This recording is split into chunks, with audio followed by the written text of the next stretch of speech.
Hello, this is episode 7 of my 8 foot tall Thanos costume build. In the first 6 episodes I made all of the armour pieces out of foam using Pepakura templates, but from here on out I'm going to have to make everything up as I go along. So we're going to start off by painting all those armour pieces and then making him a face. So if you like the sound of an 8 foot tall Thanos costume, make sure you subscribe to this channel, hit the little notification bell and give this video a thumbs up too. So let's get started. So we'll start off by painting all the armour pieces. Now the paint I'm using for most of it is by a brand called Pebeo. These are Studio Acrylics high viscosity paints. The blue I'm using is number 360 and it is a blue-black iridescent, and it is a very bright blue and it's awesome. I'm using a very small brush first of all to get into all of the little edges here where I don't want this blue to bleed over onto the other coloured parts, like the gold bits for example. Then a slightly bigger brush just to splodge on some paint to cover up as much as I can in a quick time, and I'm using a really soft bristle brush here and I'm just dabbing over that, being careful again not to go on the parts I don't want to, just to break up the brush strokes. The next paint is like a navy blue. This is the same brand, it's number 40, and I'm using that and all of those crisscross textured parts. So again, just using a small brush to make sure I don't go over onto the bits that are meant to be gold. And I don't dab this, I just end up brushing it on and keeping it nice and flat. That way I've got some contrasting textures to make it look a bit more interesting. And in the gold, again the same brand, this is number 352, this is the metallic iridescent gold.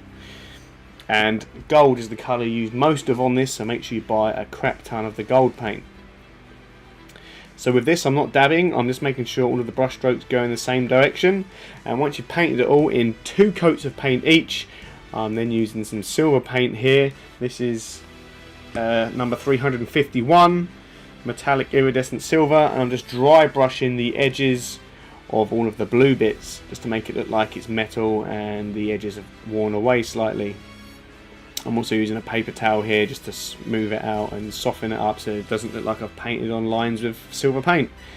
And I'm using some water and some black paint. This is just black acrylic paint, and I'm going to put this on in certain areas and then wipe away most of it just to dirty up the armour, because as you can see it looks more like a cartoon armoured piece rather than a real world armoured piece. So I'm going to make that a little bit dirtier with some black paint.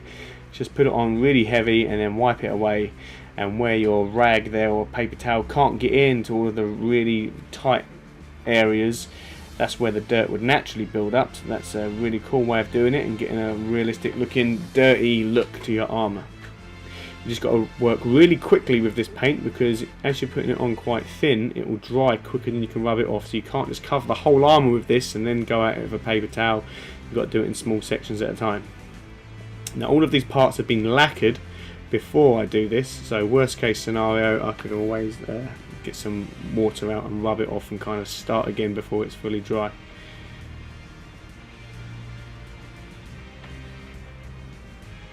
So I do this to all of the armour, all of the gold, all of the blue gets the black treatment,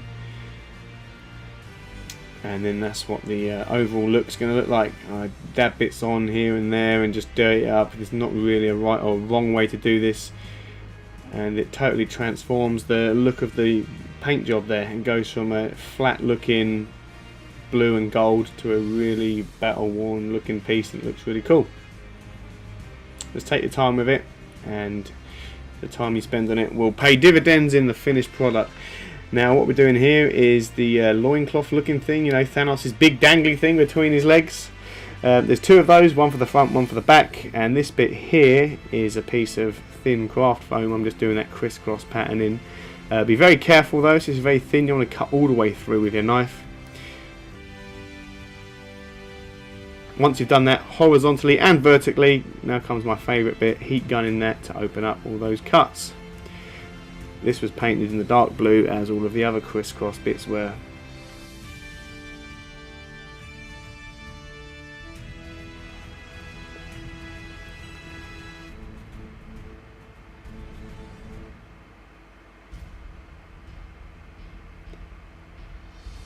So this is all those pieces stuck down. As you can see, those blue bits are only thin foam, which I cut down from thicker foam.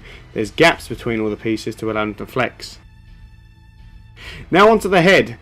I didn't just sculpt this out of clay, you need something to sculpt onto, so I found a Thanos 3D file for his head and I simplified it in some 3D software and then unfolded it as a low poly Thanos head And what we have here are the templates for that, and you can find the files to this over on the Perfectly Imperfect Makers Community Facebook group. I'll upload the files to there, and you can have a go at making this, but it is very similar to all of the other Pepakura pieces we made. You're just going to trace around those parts, making sure you flip over to get the left and the right, and then cut them out with a very, very sharp knife, as I'm doing here.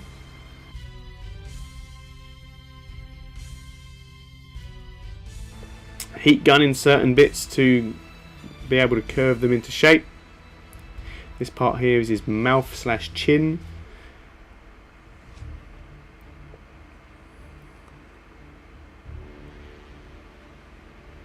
And I'm gluing this bit here, which is the bit just under his nose. And I've got some tape already ready to go there on the end of the table, just to hold that together while the glue's drying. I like to use hot glue for all my builds. You can use whatever you like. A lot of people like contact adhesive. I can't really get on with it. I prefer hot glue. I'm too impatient to have to paint all the pieces with glue and leave them to set. But just use what works for you. This is the side of his head. Those big gaps you see there need to be joined up. But before you do that, make sure you curve those pieces, otherwise you're going to have a really polygony looking head. You look like Crichton from Red Dwarf, I'd imagine. Now these seams don't need to be the most neat in the world, because anything you do that looks a bit dodgy is going to be covered up with clay later on anyway. So as long as it's structurally sound and is more or less the right shape, don't worry. And the back of his head, who gives a crap, because that's going to be covered by his helmet. So I've done both halves of his head now, and I'm just going to stick those together. Again, using tape just to line them up as best I can, and to keep those seams closed. When I've got a piece like this, I like to do one end like this, and then I let that fully set, and then I do the other end, let that fully set, and then now I know both edges are exactly right, I'll then gradually go round in between.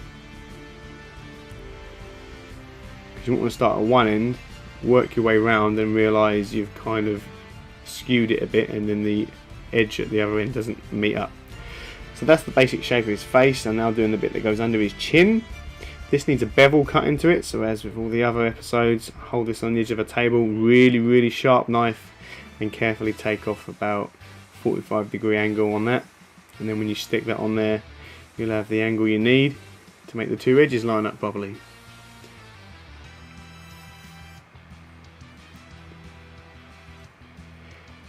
What I'm doing here is adding bits to the neck. These are bits of Velcro that didn't really work. You can see here I've got some Velcro coming down the sides. This bit that I'm holding here goes on the back of my neck, and the idea is to keep that on top of my head.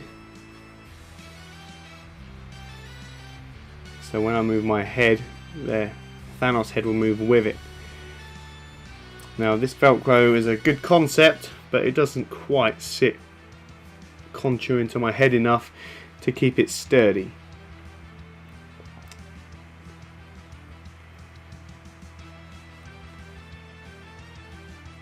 But this is the basic gist of how it's going to work. My eyes are just above the neck hole in Thanos' body, so when I move my head around, Thanos' head moves around. But I've done away with the Velcro, and as you can see here, I've replaced it with a bicycle helmet.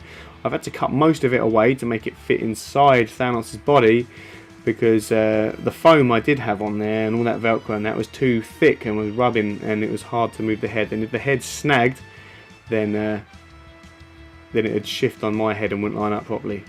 Now the eyes that you just saw there were put in through the top of the head there. I've made a little flap to be able to put those in. I'll explain how I do the eyes towards the end of the video. But for now, let's give him some skin. Now this is a foam based clay, and this is a pale blue. You can get this in all sorts of colours. I think I used about 5 or 6 packs of this. This is a foam based clay, and it is very, very lightweight. It's very important you don't use regular clay, because that's heavy as hell and will be really front heavy once this is all done. So I've used a foam based clay, very lightweight, and I've just rolled that out with a rolling pin, laid that over the foam face, and just start to mould it into shape by hand. I'm not a sculptor by any means. I've never sculpted anything, so this is the first for me, just using reference pictures and just manipulating this clay as best I could to get a Thanos face. And you can only see the face part of it. You don't have to worry about making ears. The only real facial feature you have to make is his nose. So don't have to worry about doing something complex like his ears and all that stuff. This is just for his brow here to give him a bit of a menacing look.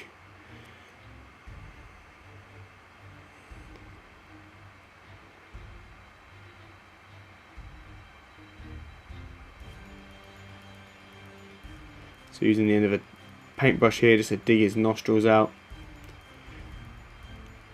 And now I'm picking his nose. Giving him that really big chin he's got. Stabbing him in the eyes. And I've got my hand inside his head there through that flap, how I put the eyes in, just to pull that clay through. Now using the edge of a ruler to carve in some details like the lines of his eyes.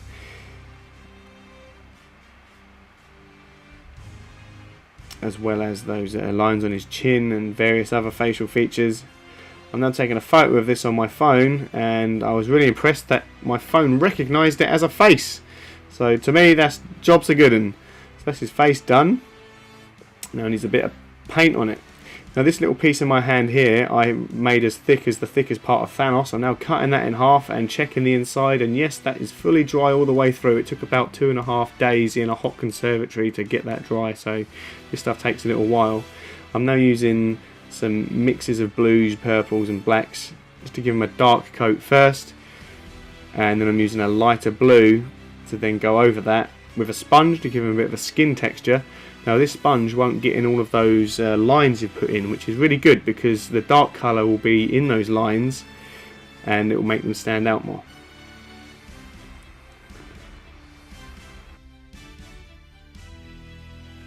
So this is the head all finished. Now the helmet isn't attached on here permanently, it's velcroed in here just inside on his cheeks there, and the eyes are actually just prints I've done on normal paper. Just I found a blue iris, scaled that to the right size, printed that out, and then took a 2-inch wide piece of sellotape and laid that over the top to make them nice and shiny. And they look pretty cool. So that's the head done. I've taken a bit of blue fabric here that I'm going to use for the rest of the armour and just put that over the back bit here just to cover up the fact that you can see the cycle helmet I've gone ahead and used. And then that just goes on like a bike helmet normally would. So that would go over my head like this. And under the chin. And you've got these obviously to make it tighter or looser. This is a bit loose at the moment. There we go. And then if I move my head, his head moves and it looks really cool. And it's all very lightweight. That clay I used was foam based clay and it's very light. If you used anything heavy, then this would probably slide around on your head. When you moved it, it'd continue moving, then it'd go all out of alignment and look horrible. So it's very important that you use a very lightweight clay. But yeah, that's turned out pretty well, especially considering that's the first time I've really sculpted anything. If I'm honest though, I'm not entirely happy with the colour. It's a little bit blue for my liking. So before we do a final suit up video, which will be the final video of this series, I'm probably going to go over his face and his hands again. In a similar method, just dabbing it on with a sponge, but a little bit more purple this time. And I think that'll make it look a lot better. So that's his face all finished, and all of the parts are painted too. So that's it for this video. Make sure you check out the next episode where I'll be showing you how to attach those Hulk hands that I'm using for Thanos' hands into the forearms, because sadly it wasn't as simple as just glue them in. And I'll also be doing the Infinity Gauntlet too. So make sure you subscribe to this channel to keep an eye out for that. Also be sure to check out the social media links in the description of this video. And while you're at it, go and have a look at my Patreon page as well, because there are exclusive rewards for patrons, including sneak peeks at what I'm building next, as well as all of these videos early. So yeah, that's it for this video. Thanks for watching, and remember, you don't have to be great at making to make something great. Bye bye.